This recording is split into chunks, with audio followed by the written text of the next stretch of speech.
मैं शौकत साहब को ये कहता हूँ कि हम तकरीरों के शौकीन नहीं हैं। आज मैं तो 2 रातों से जाग रहा हूँ, बल्कि 3 रातों से। शौकत साहब तो 2 माह से जाग रहे हैं। मुझे इनका एहसास है। मैं लंबी चौड़ी बात नहीं करूंगा। मैं खराज तहसीन पेश करता हूँ उन शुहदा को जो इस तहरीक के दौरान शहीद हुए, चाहे वो पुलिस के जवान हैं, चाहे हमारे इस तहरीक के जवान हैं। मैं उनको खराज तहसीन पेश करता हूँ और उन जख्मियों के लिए दुआ गो हूँ कि अल्लाह ताला जल्द उनको एहतियात करे।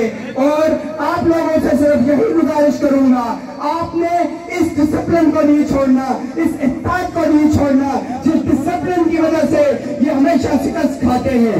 मैं हरियाणा नीलम की तरफ से मुजफ्फराबाद वालों का शुक्रगुजार हूँ, गेस्ट हाउस वालों का, सिविल सोसाइटी का, जनरली वालों की तरफ से आपने जिस अंदाज में नीलम की मेजबानी की। हम मेहमान नहीं थे, इसके बावजूद भी आप जिस जुर्रत से, जिस हिम्मत से आपके शुहदा शहीद होने के, शहीदों के बावजूद भी आपका हौसला पस्त नहीं हुआ।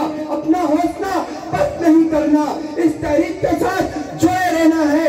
जब भी कश्मीर में किसी मसले की बात हो, आपने इसके साथ जुड़े रहना है। तब आपने सियासत को आज की तरह दफन कर देना है, तभी हमारी ये कामयाबी होगी। मैंने मुख्तलिफ करते करते फिर लंबी बात की। मैं तमाम ताजरान का, बिलखुसूस साफी बरादरी का, जो इस सर्वस न होने के बावजूद भी अपने फर्ज अंजाम देते रहे, जिसमें हफीज हमदानी साहब, हयात अवान साहब, वसी ख्वाजा साहब, नसीर हाफिज नसीर साहब, दीगर कई नाम, अगर नाम लूं तो बहुत बड़ी लिस्ट है।